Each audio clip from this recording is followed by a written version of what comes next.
Chụp review số bóng bóng ở kia video mini nhóm bằng hai pi à tiếp chấm ca ba nhóm và hay níคือ chia trung món khmer quạt phơi trung món hay kháng đấyคือ tôm tiếp chấm ca tiếp súp mà em đâm nam miên group giang có hai chim sétคือmónคือ สมบูรณ์ មែនតើហើយផ្ទះចំការនេះគឺយើងធ្វើសម្រាប់មើលគោដោយសារយើងអត់មានដីខ្វៀលគឺយើងមកខ្វៀលនៅហ្នឹងហើយយើងនឹងនិយាយទៅគឺទេសភាពមួយអេមបងប្អូនផ្ទះចំការអ្នកណាក៏ចង់មានក្តីប្រាថ្នាបែបហ្នឹងដែរអញ្ចឹងជំរឿខ្ញុំអោយមើលពីតំណាំជុំវិញនៅក្នុងផ្ទះចំការរបស់ខ្ញុំបាទបងប្អូននេះលពៅឪក្មេងខ្ញុំគឺគាត់ឧស្សាហ៍មែនតើនេះមានទាំងលពៅមានទាំងលហុងស្គ្រីយកតំណាំអស់ទេនេះបាទនេះក្រូចសើចបាទក្រូចសើចមានដើមទៀបមានទាំងអានេះគេហៅថានេះ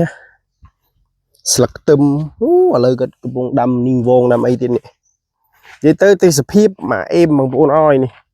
បន្លែគ្រប់មុខបន្លែច្រើនណាស់នេះសិតតែបន្លែបាទខាងនោះមានចន្ទីមានអីចឹងនេះជាទ្រុងមន់បាទទ្រុងមន់របស់គាត់ប្រាក់ស្បូវគាត់ប្រាក់ដែកទេគឺគាត់ប្រាក់ស្បូវបញ្ជាក់វីដេអូនេះខ្ញុំអត់កាត់ទេខ្ញុំដាក់ទាំងចឹងអើយចឹងណាអូខេនេះស្ងោតពាំងម៉ែក៏ស្ងោតពាំង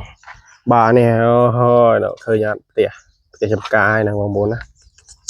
ទេសភាពមកអេមបងប្អូនជាមួយខ្ញុំហៅមិនទាំងមកហើយនោះមានទាំងដើមបឺដើមអីទេកំពុងដាំហ่ะអញ្ចឹងដីម្ដុំហ្នឹងតិចទៀតខ្ញុំនឹងដាំចន្ទីបាទមើលខ្ញុំហៅមិនចែកជូនបងប្អូនមកមកធំម៉ាយហើយផ្ទះចំការបងប្អូនហើយនេះមួនដោះក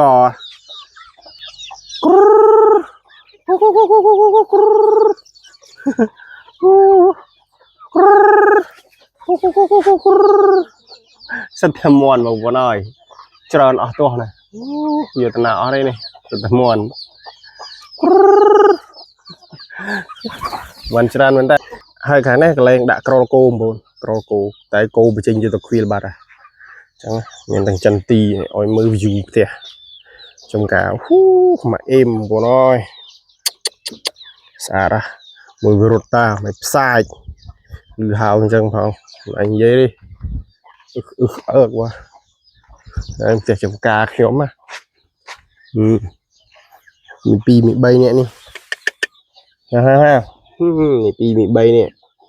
đangនៅចាំផ្ទះមាននោះកំពុងឈឺមិនក៏មិនហេអូយអូនហើយមកអេមផ្ទះចំការ